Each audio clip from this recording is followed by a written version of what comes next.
Selamat berjumpa lagi dalam video pembelajaran untuk mata kuliah metode numerik dengan materi tentang akar-akar persamaan dan metode untuk menyelesaikan akar-akar persamaan. Jadi sebelumnya kita sudah terlebih dahulu belajar tentang apa itu akar-akar persamaan. Dan ada 4 metode yang digunakan untuk mencari nilai akar-akar persamaan. Gitu. Saya coba mengulang lagi. Yang pertama itu metode bagi dua atau bisection, atau metode untuk mencari nilai tengahnya. Itu sudah kita belajar pada pertemuan minggu lalu atau pada video sebelumnya. Terus yang kedua ini adalah metode posisi salah, dan yang ketiga metode Newton, dan yang keempat adalah metode secant. Nah, pada video kali ini kita akan belajar tentang bagaimana menyelesaikan atau mencari nilai akar-akar persamaan dengan metode posisi palsu, gitu, atau metode posisi salah. Nah, regula falsi metode atau metode posisi palsu ini, jika dibandingkan dengan metode bagi dua, metode posisi salah ini atau posisi palsu ini, konvergennya itu lebih cepat dan iterasi yang digunakan itu juga lebih pendek. Gitu. Nah, ini contoh grafiknya.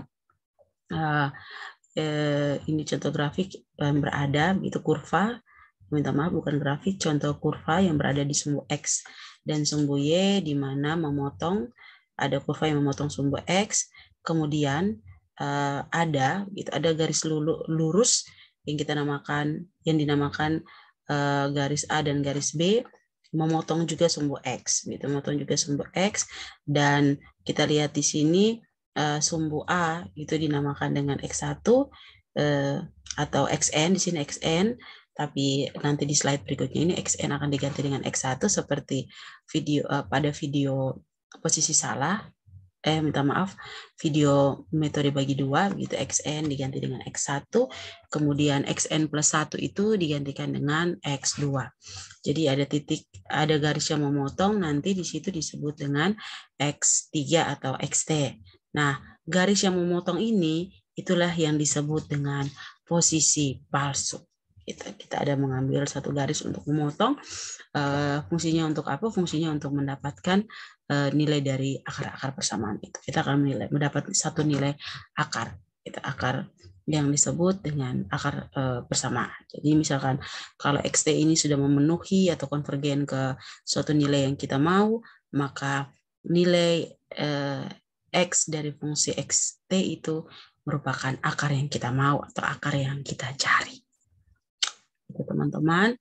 Nah, metode palsu ini juga kita akan menggunakan beberapa langkah untuk menyelesaikan, dan perlu diperhatikan teman-teman kalau langkah-langkah yang digunakan ini adalah kurang lebih sama dengan metode bagi dua, yaitu yang pertama itu kita tentukan sembarang titik X1 dan X2, kemudian kita hitung nilai fungsi fx1 dan fungsi fx2, kemudian kita cek ketika fx1 dikalikan dengan fx2 itu lebih kecil dari 0 atau tidak. Kalau misalkan dia lebih kecil dari 0, maka kita lanjutkan ke langkah berikutnya. Berarti nilai tebakan atau sembarang nilai yang kita berikan itu tepat. Kemudian kita akan menghitung nilai X3, teman-teman. Nah, nilai X3 ini beda dengan, yang membedakannya adalah ketika kita mencari nilai X3.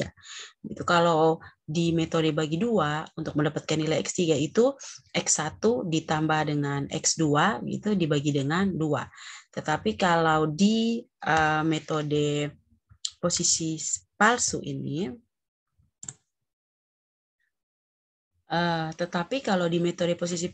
mencari X3-nya dengan cara X1 dikurang dengan fungsi dari X1 dikalikan dengan X2 dikurang X1 dibagi fungsi X2 dikurang dengan fungsi X1.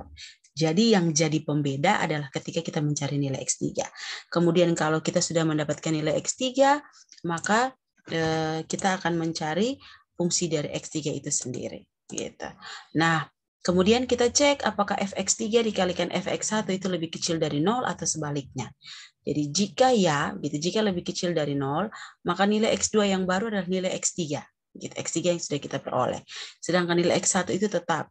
Tetapi jika tidak, maka X1 itu yang dirubah menjadi nilai X3, sedangkan nilai X2 itu tetap. Kemudian kita cek apakah harga mutlak dari X3 itu lebih kecil dari epsilon atau tidak, di mana epsilon adalah bilangan yang terkecil, gitu, yang ditentukan nilainya oleh user atau pengguna.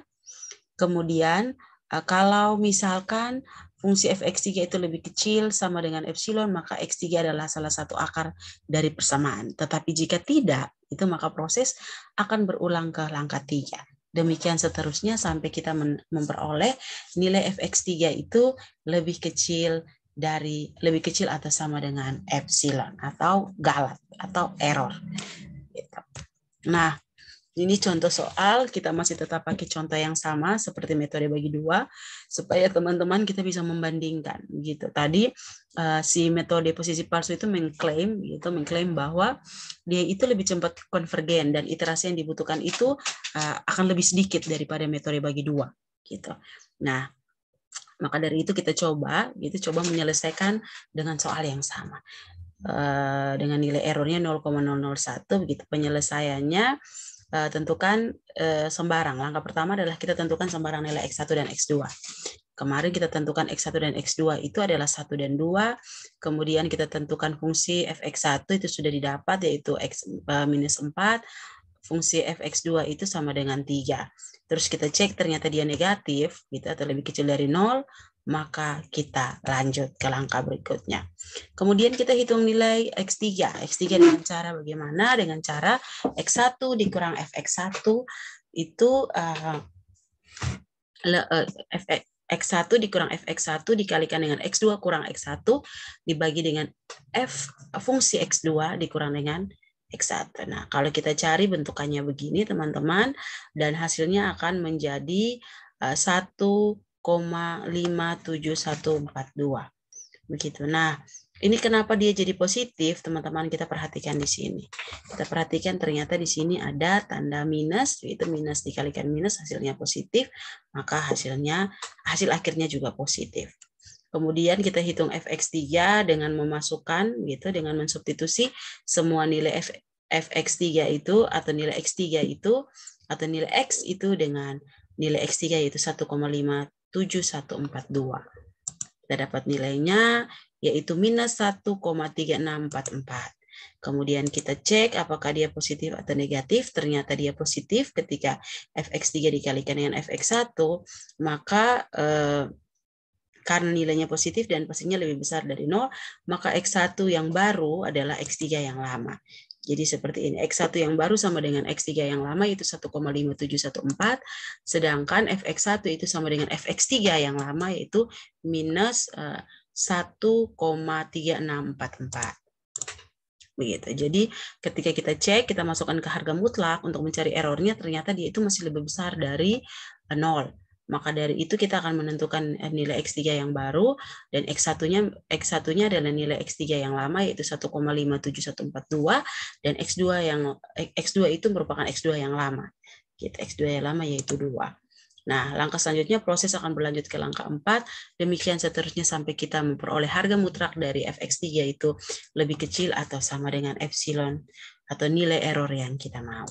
Ya, ini kalau dicari secara analitik berulang sampai pada iterasi 5 ketika ditabulasi ke dalam satu tabel, maka bentukannya akan begini.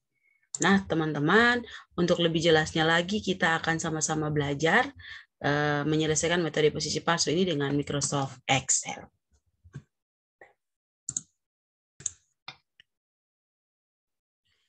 Iya, teman-teman, ini tampilan Excel-nya, gitu. Tampilan Excel-nya sudah coba saya selesaikan terlebih dahulu. Terlebih dahulu dengan fungsi yang sama, terus mencari X3 dengan cara ini, gitu. Saya ini biar teman-teman tidak bingung, gitu. Iya, seperti ini, teman-teman. Jadi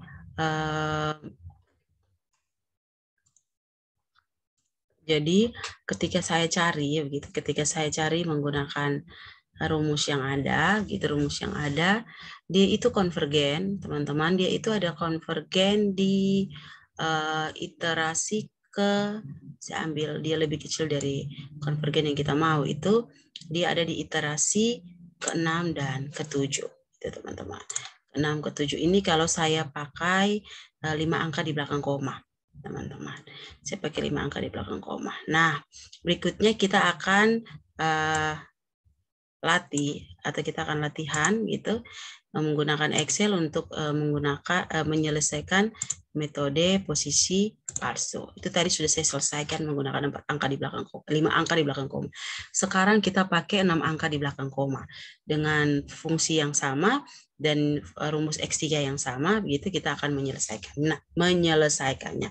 Ya teman-teman, saya tidak lagi menjelaskan bagaimana mendapatkan fungsi, bagaimana mendapatkan X1, X2, fungsi X1 dan X2, itu karena itu sudah ada di regula Farsi, teman-teman tinggal pakai cara yang sama. Berikutnya saya akan ajarkan bagaimana kita menggunakan mencari nilai X3 pada Excel. Gitu teman-teman. Nah, kita perhatikan, saya copy ke sini lagi biar jangan bingung teman-teman. Iya. Kita punya rumus untuk mencari X3 itu adalah X1 dikurang Fx1 dikalikan nilai dari X2 kurang X1 dibagi dengan Fx2 dikurang Fx1. Oke. Pertama kita tulis sama dengan gitu.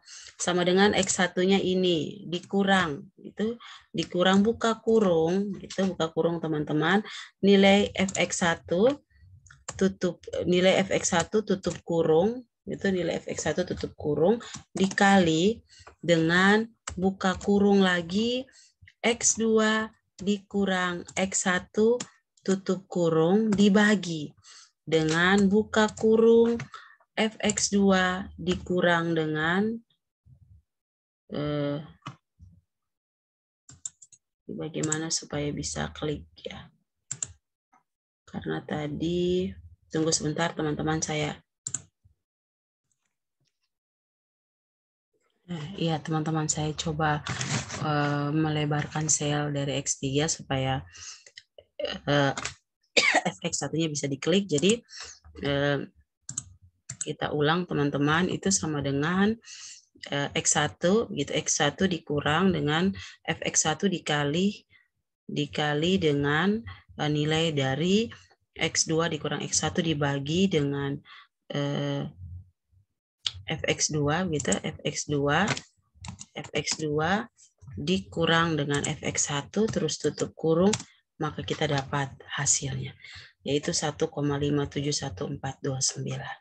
Nah, untuk mencari Fx3 dia menggunakan cara yang sama ketika kita mencari Fx1 dan juga kita mencari Fx2. Itu sama dengan, itu teman-teman, sama dengan Fx3 itu dipangkatkan tunggu sebentar, dipangkatkan 3 ditambah Fx3, minta maaf bukan Fx1 tapi Fx3 dipangkatkan 3 ditambah Fx3 dipangkatkan 2 dikurang 3 dikalikan Fx3 kemudian dikurang 3, dan ini hasilnya. Tadi kita punya di analitik itu min 1,3644 karena kita pakai 6 angka di belakang koma, dia jadi min 1,36443. Nah, untuk mencari nilai error sebenarnya belum bisa kita cari gitu, karena ketika kita pakai cara absolut gitu, absolut berarti kita harus punya nilai X3 yang baru. Tetapi untuk mempermudah kita buat saja dulu. Kita buat saja dulu, nanti ketika X3 yang barunya ada, dia akan dengan sendirinya dapat nilainya. Jadi sama dengan X3 yang baru gitu dikurang X3 yang lama. Kita tutup kurung dulu teman-teman biar si Excel ini membaca dengan benar gitu hasilnya. Terus dibagi dengan X3 yang lama. Nah, di sini belum ada nilainya, gitu teman-teman, karena sekali lagi X3 yang baru itu belum ada, tapi kita masukkan saja.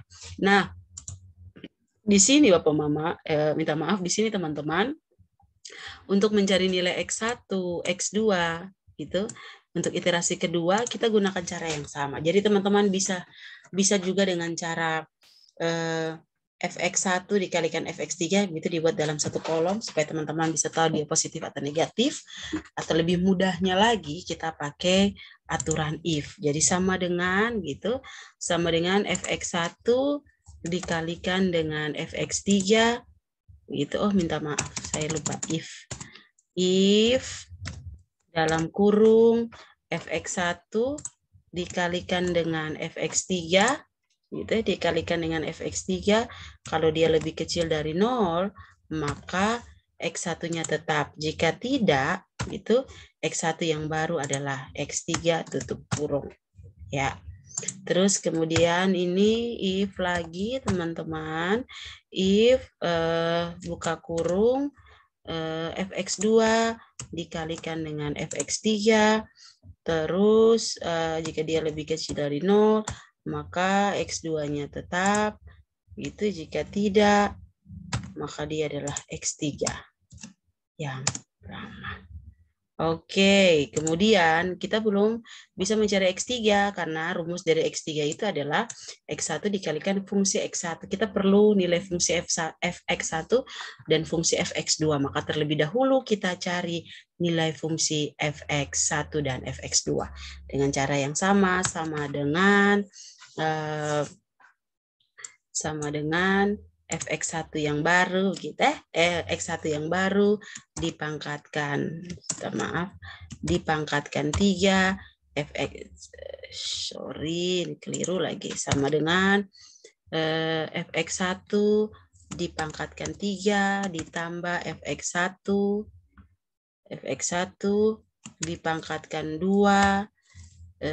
dipangkatkan 2 terus dikurang 3 itu 3 dikalikan dengan fx1 dikurang 3. Ini dapat nilai dari fx1. Kemudian kenapa dia min 1,3644? Karena ketika nilai fx1 dikalikan dengan fx3 itu dia positif. Maka fx1 yang baru itu adalah nilai fx3 yang lama. Gitu. Nah, kemudian untuk fx2 juga sama, yaitu x2 yang baru, x2 karena dia tidak digantikan jadi f3 yang lama, fx2 yang lama dipangkatkan 3 ditambah x2 dipangkatkan 2 dikurang 3 dikalikan dengan fx lagi, minta maaf, dikalikan dengan x2 dikurang dengan 3. Kita dapat hasilnya. Kita lihat cara menyelesaikan itu sama ya teman-teman, supaya sebentar kita tarik untuk dapat hasil seterusnya lebih mudah. Nah, x3 itu diperoleh dari sama dengan x1 yang baru dikurang dengan buka kurung gitu. Tadi buka kurung kita lihat di sini. Dia pakai buka kurung ya teman-teman, perhatikan di atas ini. Dia pakai buka kurung berarti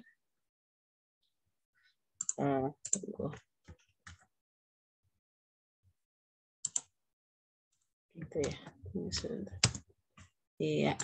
Ini berarti sama dengan X1 dikurang buka kurung gitu.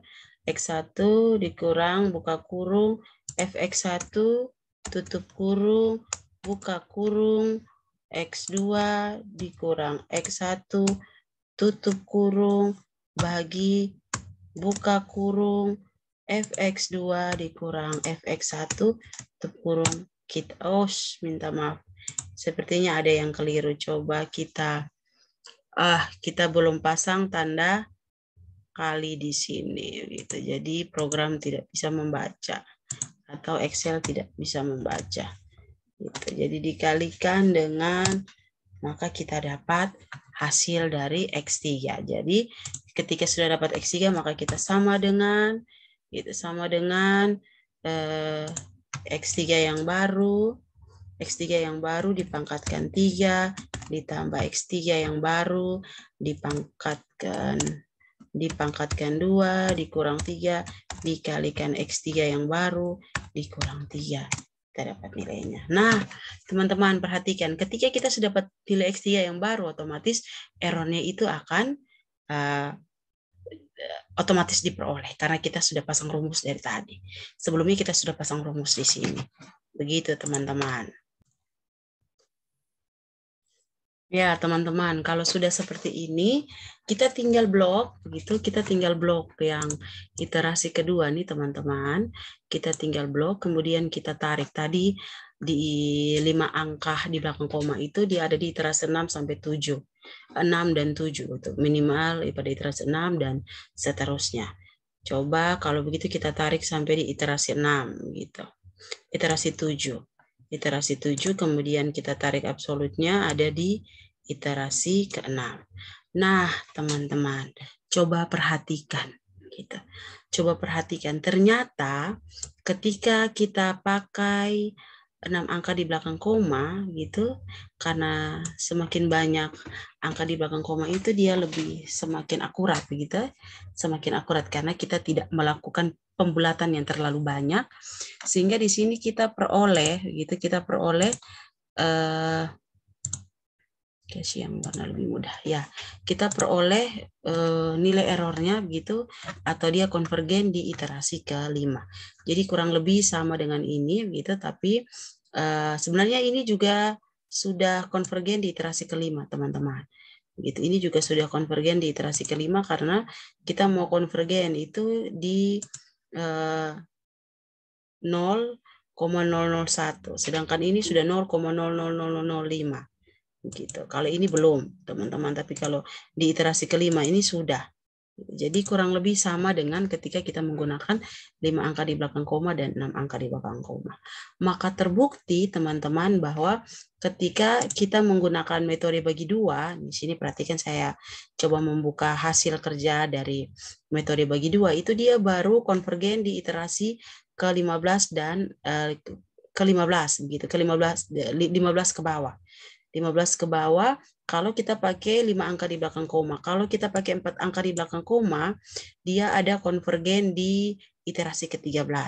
Tetapi ketika kita menggunakan metode posisi palsu, posisi salah, atau regula falsi metode, itu dia sudah konvergen di iterasi ke-5. Gitu. Iterasi ke-5, kalau di, ya, 5 angka di belakang koma dan juga 6 angka di belakang koma itu dia konvergen di iterasi ke-5 ke bawah gitu. 5, 6, 5 ke atas gitu. Jadi terbukti bahwa ketika regula falsi mengklaim bahwa dia lebih cepat konvergen dan iterasi yang diperlukan itu tidak terlalu banyak, maka di sini terbukti. Jadi teman-teman, cara menyelesaikan mudah sekali teman-teman. Kita dengan kita tahu menggunakan rumus pada Excel, menempatkan rumus yang tepat, maka hasil pun kita peroleh dengan tepat. Baik teman-teman, itu saja sedikit penjelasan tentang metode regula falsi, bagaimana menyelesaikan menggunakan Excel. Kita akan lanjut pada video berikutnya adalah menyelesaikan akar-akar persamaan dengan menggunakan metode secant. Sampai bertemu di next video.